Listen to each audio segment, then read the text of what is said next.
నమస్తే, welcome to frankly with Telakapalli. జాతీయ అంతర్జాతీయ రాజకీయ అంశాలకు సంబంధించి సమగ్ర విశ్లేషణ అందించడానికి మనతో పాటు ఉన్నారు గెస్ట్ ఎడిటర్ తెలకపల్లి రవి గారు. సార్ తో మాట్లాడదాం. Good afternoon sir. Good afternoon Priyanka. Sir, అసలు ఏపీలో ఏం జరుగుతోంది సార్? ఇప్పుడు మనం చూసుకుంటే గనుక పోలీస్ అరెస్టులు ఎక్కువగా కనిపిస్తున్నాయి. అలాగే టీడీపీ కార్యకర్తలపై వైసీపీ ఎమ్మెల్యే విరూపాక్షి వీరంగం సృష్టించడం కావచ్చు, చింతా రవి అరెస్ట్ కావచ్చు, ఇవన్నీ ఏ విధంగా చూడాలి సార్?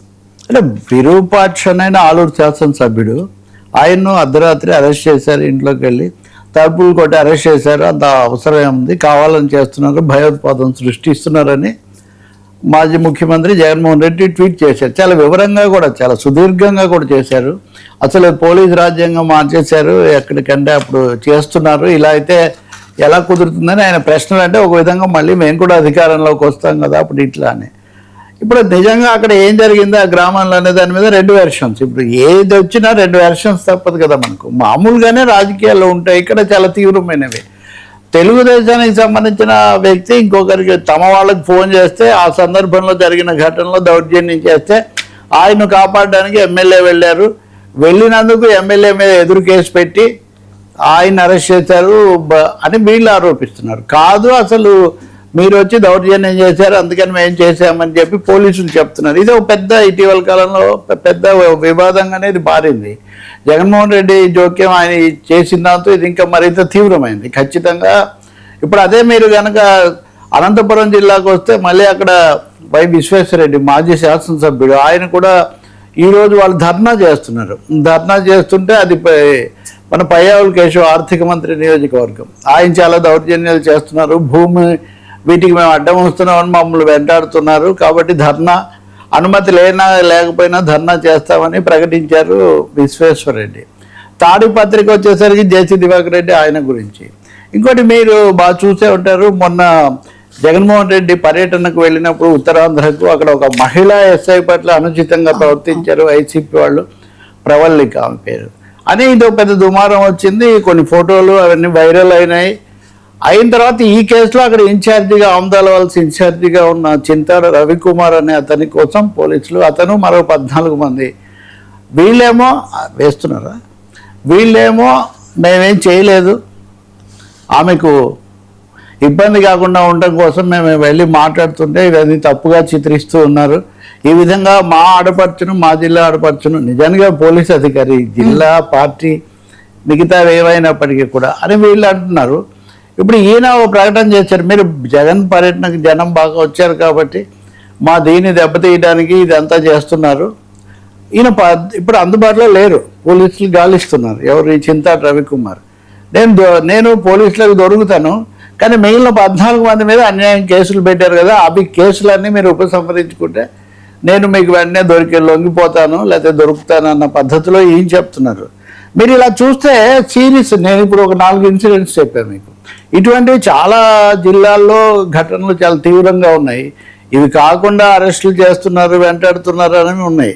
ఇవన్నీ కాకుండా ఒక పెద్ద కొత్త డైమెన్షన్ ఒకటి వచ్చింది ప్రియాంక. ఇప్పుడు ఐపీఎస్ ఆఫీసర్ కుట్రలు చేస్తున్నారు అనేది ఒక పత్రికా స్టోరీ. నిజంగా ఐపీఎస్ ఆఫీసర్, డ్యూటీలో ఉన్న ఐపీఎస్ ఆఫీసర్ కుట్ర చేస్తున్నాడు అనే పత్రికలో స్టోరీ భారీగా ఇస్తున్నారంటే ఇది చాలా పెద్ద విషయం కదా. నిజమే అయితే కనుక ఏమాత్రం ఉపేక్షించడానికి వీల్లేదు.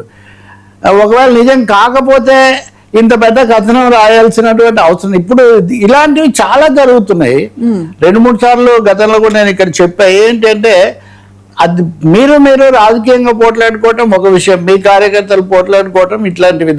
కానీ అధికారులు ఐఏఎస్లు, ఐపీఎస్ల మీద కూడా రకరకాల కథనాలు వచ్చేసరికి ఏది నిజం ఏది కాదు అన్నది ఒక గజిబిజి ఒకటి. రెండవది యంత్రాంగంలో వస్తున్నటువంటి గందరగోళం, స్తబ్దత. ఇప్పుడు ఈ ఘటన, ఈ స్టోరీనే తీసుకుంటే ఒక మాజీ ఐపీఎస్ అధికారి క్రమ పద్ధతిలో జగన్ తరఫున లాబింగ్ చేస్తున్నారు. హైదరాబాద్లో మకాం వేసి నిరంతరం సమావేశాలు చేస్తున్నారు. అసలు తాడేపల్లిలో, అంటే జగన్ నివసించే తాడేపల్లిలో ఒక చిన్న సెల్ లాంటిది ఏర్పాటు చేశారు. ఇది అంతా జరుగుతూ వచ్చింది, మేము చెప్పినా ఎవరు పట్టించుకోలేదు. ఇప్పుడు డ్యూటీలో ఉన్న అధికారి, ఐపీఎస్ అధికారి వాళ్ళతో కలిసిపోయి కూటమికి వ్యతిరేకంగా కుట్రలు చేస్తున్నారని. కూటమికి వ్యతిరేకంగా ఇప్పుడు అధికారంలో వాడిన వాళ్ళ మాట విని ఐపీఎస్లు మాకు వ్యతిరేకంగా పనిచేస్తున్నారని వైసీపీ ఆరోపణ. కాదు అసలు కూటమికి వ్యతిరేకంగా అధికారంలో ఉన్న వాళ్ళే కుట్రలు చేస్తున్నారంటే ఇది ఇంకా కాబట్టి ఒకటైతే మనం చెప్పక తప్పదు, చాలా అస్తవ్యస్తంగా తయారు చేశారు ఈ అసలు అంత అవకాశాలు కూడా ఉంటాయి సార్. అదే ప్రశ్నలు ఇవన్నీ కూడా. రెండోది ఉన్నాయనుకోండి, ఉంటే ఏం చేయాలి, వాటిని చాకచక్యంగా అంతర్గతంగా శాఖాపరమైన డిపార్ట్మెంటల్ చర్యల ద్వారా తీసుకోవాలి, కానీ వాటిని లీక్డ్ స్టోరీస్గా ఇవ్వడం వల్ల వాళ్ళు ఇంకా జాగ్రత్త, అసలే పోలీసులుగా జాగ్రత్త పడతారు కదా. ఇప్పుడు మనం Sai Krishna lockup death case, అప్పుడు సిఐ నాగరాజు మీద వచ్చిన ఆరోపణలు, ఇంకా ఇతరులు కూడా పై వాళ్ళు కూడా ఉన్నారని ఇవన్నీ జరిగాయి. ఇంతవరకు ఒక కొలిక్కి రాలేదు. ఇప్పుడు ఆయన మీద కేసు కూడా నడుస్తుంది.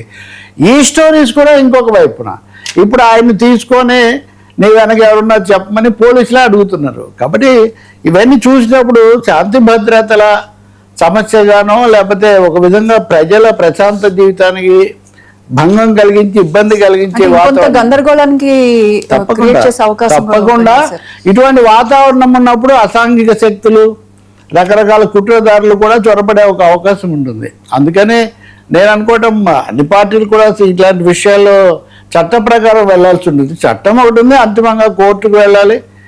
ఇంకా రెండవది స్టోరీస్ ఇలా వ్యాప్తి చేస్తే దానివల్ల భయాందోళనలకు గురయ్యే ఒక అవకాశం కూడా ఉంటుంది.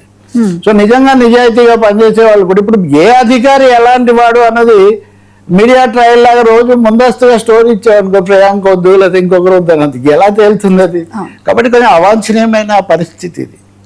ప్రభుత్వమే దీని మీద ఒక స్పష్టమైన వైఖరి తీసుకోవాలి. డీజీపీ కానీ పోలీస్ అధికారులు కానీ ఇలాంటి వాటి నిజానిజాలు కూడా నిర్ధారించడం, రెండవది వీటిని కొంచెం నియంత్రణ చేయటం కూడా చాలా అవసరం.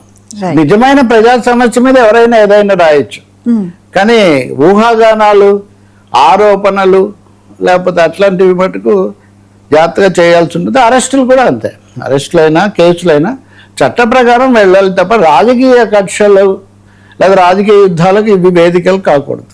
ఓకే సార్, అయితే